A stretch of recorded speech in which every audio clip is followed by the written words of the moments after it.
At TFCon LA, I hosted the Transformers Animated Deleted Scenes and Characters panel alongside the show's core creative team, minus the late Derek Wyatt. Now I'll talk about how that all went down to those who are interested.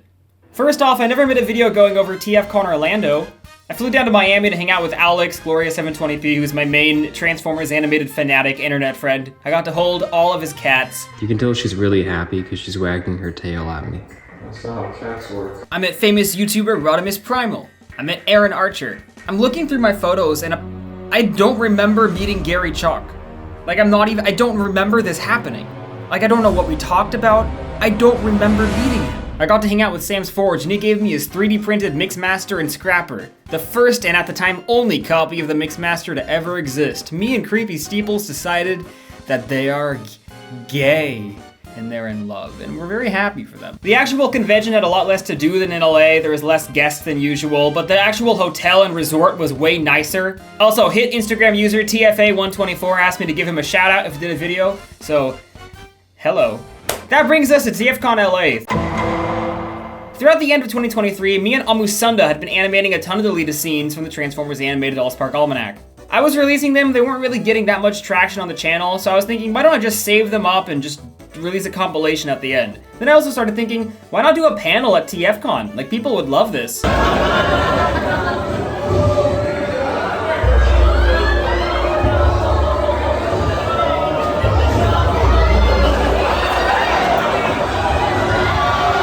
So I pitched that to Colin, the guy in charge. Shout out to Ultra Primal, who's TFCon staff, who was in my corner helping me get it greenlit. Eric Siebenaller, the show's head toy designer, also shot Colin a text, and that was the final straw to make Colin say yes. Then I got Marty was on board. Around the end of January, I started wondering, what if we could get new scenes? And so I reached out to Jim Sorensen, who did the All-Spark Almanacs, has basically every Transformers animated production asset from Cartoon Network on his hard drive. And so, as he put it, he went spelunking into his archives to get me whatever scenes I asked for whatever episodes. And throughout February, I was grinding. I was working like 17-hour days without a single day off that entire month, just animating as many as I can. I had Jito storyboard the Beachcomber scene. He also did a handful of others I forgot to mention during the panel because some of the actual storyboards were pretty rough to discern and pick apart. Alex and I split the Beachcomber scene, and Alex also did the shot of Prime laughing. I did do a shot of Bumblebee transforming, but Alex said it was horrible and just insisted on redoing it, and he wasn't wrong. Just personally speaking, like back when I was in high school doing those like Transformers Animated Season 4 things, I would like trace out of the show because I had no actual talent, whereas now I'm not tracing anything. Like I can draw the characters on my own, and it's a really great feeling. So long as I have like good, clean storyboards to use. Along Came a Spider storyboards were great, Sound and Furies were kind of rough, and I needed Jito to do like a reboarding of them. Like Along Came a Spider, all those scenes, I had no help. I just did those following the storyboard, and I'm so proud of myself. I've come a very long way from when this channel started, back before I was talented. So that was the prep phase, and now it was time for TFCon LA. Friday was just a matter of everyone flying in, meeting up with internet friends one by one, such as That Toy Guy, Vangelis, Paperplane, Ultra Primal, Jito and Alex. So I'll just turn. My hand. And Chris Vangelis just punched me square in the testicles. I help. it's true. Are you? Filming while I'm filming? That's 2000s era like vlogging. That's like a bunch of people going like back and hang on, I gotta flip it. No, but a bunch of people would go like, "Oh, I'm filming while you're filming." Isn't it wild that our cameras have video cameras in them now? Our phones have video cameras in them. Ooh. Arjun got a rare prototype bulkhead, which he talks about in his video, and he wouldn't sell it to me, and I was flabbergasted, guffawed, dare I say. I couldn't believe it. The power of the sun in the palm of my hand. The fact that he Nothing will stand in my way. Nothing! Oh, hi, how's it going? Yeah, how's it going? A lot of us just hung out in Sam's Forge's room for a big chunk of that day, looking at all the things he was 3D printed. Back in 2023, I uncovered CAD models for two unreleased Transformers animated toys, Deluxe Cybertronian Bumblebee and Activator Rodimus, and Sam actually made a functioning version of that Bumblebee. Still a little rough, Alex wound up taking it home. Hit the gritty. Hit the gritty. Hit the gritty. You ready? I'm ready. Let's right foot creep. Oh, what? The only thing I really wanted to do that day was go to Jim Sorensen's auction for Bill Forster. Bill Forster is the other co-author of the Almanac, and lately he's been struggling with Parkinson's, and there's just been a lot of community outpour of help to help him pay his medical bills. I donated one of my rare black Optimuses, and to my surprise, during that auction, there was a Transformers animated episode script signed by Marty Eisenberg. So after a very intense bidding war with a lot of tough competition, I was barely able to scrape out on top. Starting good. Let's start simple. $1. 500. $500 going once. $500 going twice. $500 sold. Along came a spider. Now belongs to me.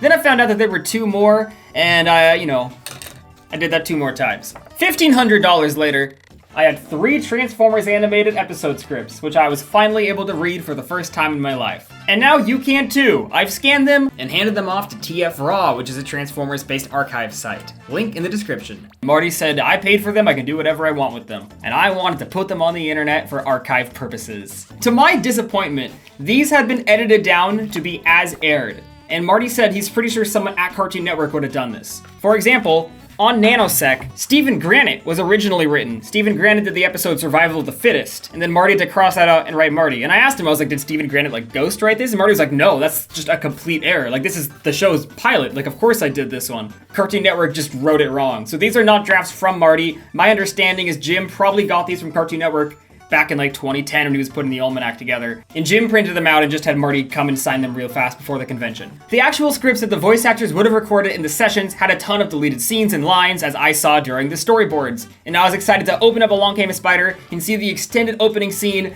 only to open the script and see that is, in fact, not there. There was only one thing in Nanosec that whoever edited these scripts together forgot to exclude, and it's this moment where Nanosec throws nails at a bunch of cop cars and says, I totally nailed you! So that's the only deleted scene that I was able to glean from this $1,500 purchase, which I hoped would reveal several more to me.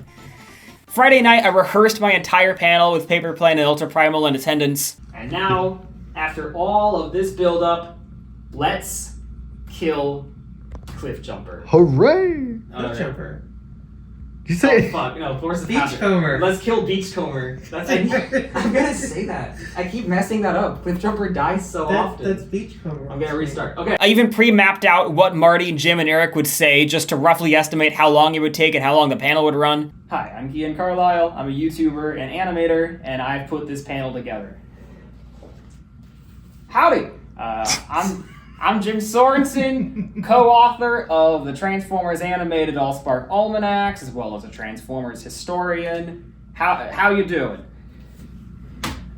I'm Marty Eisenberg. I was the head writer on Transformers Animated, as well as the story editor. My name's Eric Siebenaler. I was the head toy designer on Animated through its run. It was one of the best opportunities of my career. Thank you for having me. Hooray! And then I'm gonna say, and that gave me a good sense of what I needed to trim the hell out of for this panel to make it not run over time, which it did anyways. I always knew something had to exist because Tutorbots credited it in the episode, and they wouldn't bring Tom Kenny in to just say one line. Sumdac only says one line at the end of Nature Calls. So this finally explains a big question mark in my head. There was more with Sumdac and Tutorbot did speak, it was just cut for time. Saturdays, when the main convention starts, the dealer room was absolutely packed. It was almost scary. This was an absolutely sold out convention that put the room at capacity. There were basically people with homeless man style signs outside just trying to get someone to give up a spare ticket. I was actually barely at the convention center this year because I was just getting whisked around Burbank, California on a bunch of random B-plots. Cyberverse head writer Randolph Hurd has kidnapped me against my will. Help. There will be no help for you. Saturday was just a matter of mentally preparing for the panel. All the work was done. I was working up until the day before I flew out. Even on the plane, I was editing this biblically accurate sorry together. But I was finally done. No more work. Just let it happen. Marty invited David to join the panel, and I'm really glad he did. So when David came at his surprise entrance, I already knew he was coming. Basically, that's why I had those documents prepared for him. I'd actually had the hotel print those out for me, just to give them to David. Just everything went great. It's like a G1 episode, and then everyone is gonna go, that joke's gonna fucking kill. That's gonna go hard. It's like a G1 episode. There's this one moment where Marty said, that's a lot of morning, and I should have retorted wittily, and I'm not a morning person, and everyone would have laughed. I thought of that an hour later. Would have been a funny pun to make. I'll do it next time. Believe it or not, on the plane out to TFCon, I was finally able to get a contact to Corey Burton to record his lines in the deleted scenes. Obviously there wasn't time before the convention, but for the eventual YouTube release. Right after the panel, Eric came up to Alex and I's room just to hang out with us for a little bit. And as Eric was talking, I got an email from Corey Burton and I just like screamed and cut Eric off mid-sentence. So yeah, I actually got to do a one-on-one voice recording session with Corey Burton. It's not like he needed the direction, but Marty says he just likes to have direction. Like he had Marty come over and give him like input and feedback when he was recording for the Trial of Megatron thing. I would like to flex that, according to the urban legends on the TF Wiki, Corey Burton said no to Michael Bay when he asked him to play Shockwave, but he said yes to me when I asked him to play Shockwave. So keep your eyes peeled, and coming soon to this channel will be the TFCon deleted scenes with Corey Burton reprising his role as Megatron and Shockwave and Ratchet. Oh, not Ratchet. I had him record Ratchet for other things. Other deleted scenes. Good note. I don't like using this as a weapon, but in your case, I'm willing to make an exception. Action, Reed. Was level okay? Level was great. Okay, yeah. Corey settled into Ratchet just immediately, instantaneously, like he never stopped doing it. Shockwave was pretty immediate as well. Patience, General Stryker. The Decepticons will have control of Cybertron soon enough. Took him like a minute to warm up his Megatron, and you could probably pick this up from the Trial of Megatron, but his actual raw audio is very different than how it sounds in the show because it's very heavily processed and pitched down. Do you think I would expose ourselves like this without a greater purpose? Do you think I would expose ourselves like this without a greater purpose? He did not remember what Longarm sounded like, which is kind of funny. We had to pull up footage to show him, to reacquaint him with the voice, and it took him a little bit of practice. He was kind of like leaning into Ironhide territory at first. Actually, Beachcomber. Actually, Beachcomber. There is a very good explanation for that. I got to, read with him. Like, I was playing Beachcomber while he played Shockwave. Then we talked for a while after. It was cool. It was a really nice opportunity to meet Corey Burton. After the panel, I hung out with Kellen Goff, who's the voice of Freddy Fazbear. Among Us. He loved my pilot concept, Para Not Normal, which I showed during the panel a little bit, and now he's recorded some lines for us, so I can look forward to that. I also met Kermit the Frog. That bitch. Someone cosplayed as Vortex for my Transformers Combaticons pilot. It was for voice actor Max, which does make it somewhat less impressive, though nonetheless still rather cool.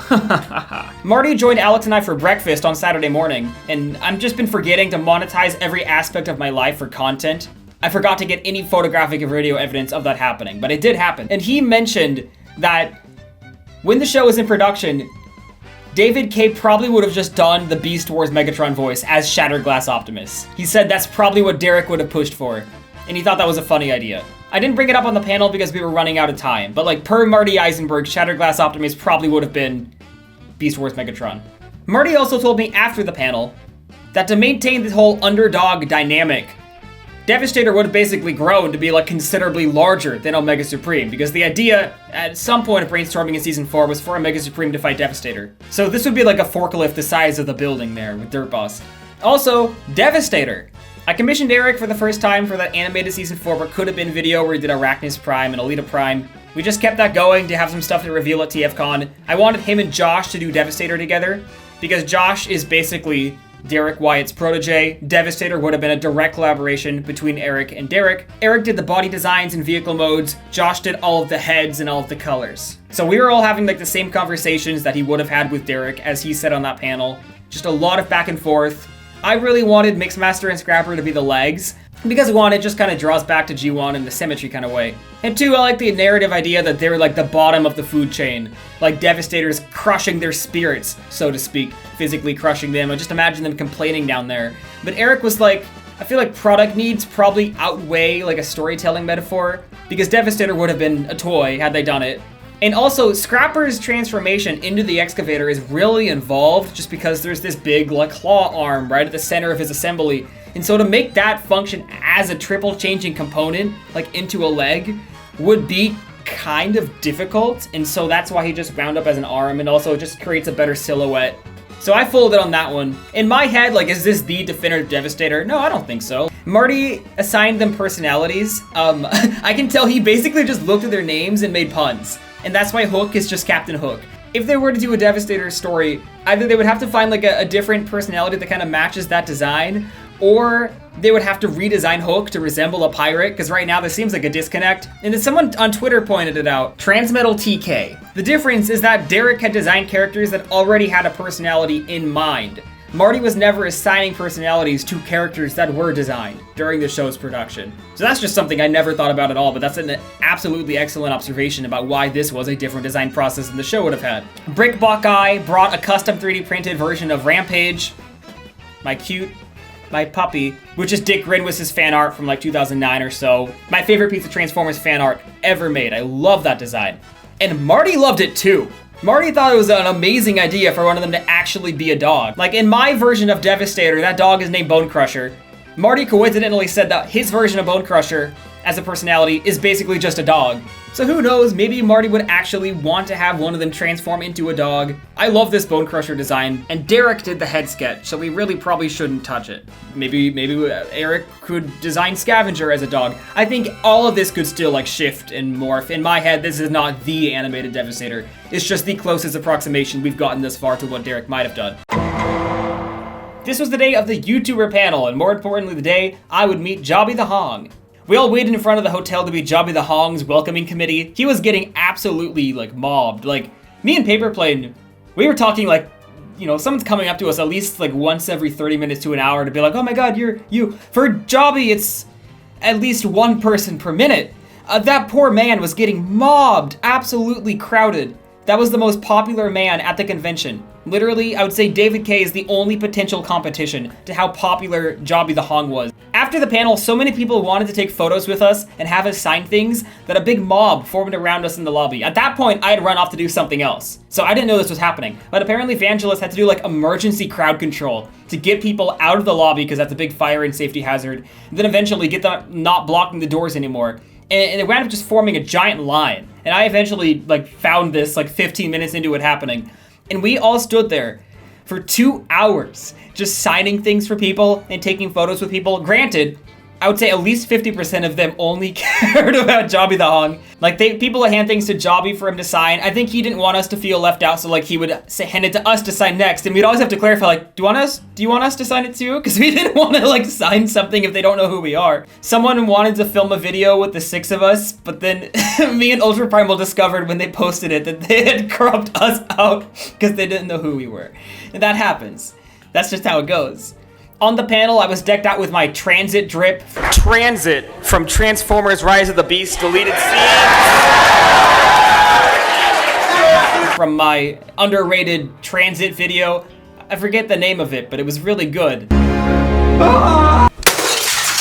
wants an illegally printed hat? I threw 2 of the remaining trans rights transit hats into the audience, and I'm told that they were caught by 2 trans people, which is very coincidental and humorous. I was told by multiple TFCon staff and volunteers after my YouTube panel that it's the first panel they can ever recall in that venue that is not a Peter Cullen panel, which has filled that room to capacity. And then the YouTuber panel did it again. So it seems that I was involved in the only 2 TFCon panels that are non-Peter Cullen panels that have filled that room to capacity. And I was involved in 2 panels that were crashed by David K. An eerie, terrifying thing that happened. Apparently my clone exists. Saturday morning, I'm walking to the dealer room, and I see this guy who's wearing like the exact same outfit as me. Green shirt, tan pants, it was a beanie instead of this. And I was like, that guy's like dressed the same as me, that's weird. So I'm standing in line by Paperplane and Arjun, that toy guy, and Paperplane's like, Kian, there's a guy over there who looks just like you. I was like, I know, I saw him. 3rd time, I'm walking to the dealer room with Alex on Saturday evening, and Alex does like a double take. He's like, Kian, I just saw your doppelganger. What the hell? Sunday morning, right before the YouTuber panel, I'm walking around, and Paperplane is with this guy, and he introduces him to me. And this guy, his name is Tyler, and he's like, people have been asking me all weekend if I'm Kian Carlisle. And I'm like, who is Kian Carlisle? So we did the Spider-Man thing. Paperplane decided to call him out during the YouTuber panel, but at that point, he'd left to get his friend's bag. So it was just horribly awkward and embarrassing for all involved. A man in the line that looks exactly like you. So I've heard, yes. I'm trying to spot where he went. Did he sit down just now? I don't know. It's like the beginning to Where'd a he horror go? movie. What's going on? Well, this is even scarier. Enemy. Where'd he go? Well, I saw him yesterday. It's like you've never seen a doppelganger before. Tyler was a special man, and I had to give him the transit shirt. All my transit drip now gone, either ripped in that video when I stripped, or given to trans people or Tyler. Then the next morning, I came at the airport. Apparently fucking airports close. I didn't even know that could happen. But it opened at 5 a.m., which is annoying because I woke up at 4 a.m. And I'm basically the first one there. TSA hasn't even opened its gates yet. And here comes Tyler, who by coincidence is leaving 10 minutes after mine at the gate right next to mine. So we decided to get breakfast together, and by coincidence, we ordered the exact same meal. And like, I was showing my real life friends photos of Tyler who have known me for like 12 years, and they were freaking out because they're like, Kian, this literally looks exactly like you. And I recognize that he looks exactly like me, especially from the side view. So Tyler, I'm not convinced you aren't me. So watch your back. All in all, TFCon was wonderful. I genuinely think the best weekend of my life. Like, I'm still riding this high of intense motivation and drive weeks after it. Thanks for watching. I have a lot more ambitious Transformers animated things planned throughout 2024, some of which Marty and Eric have been willing to contribute to. I'll see you later.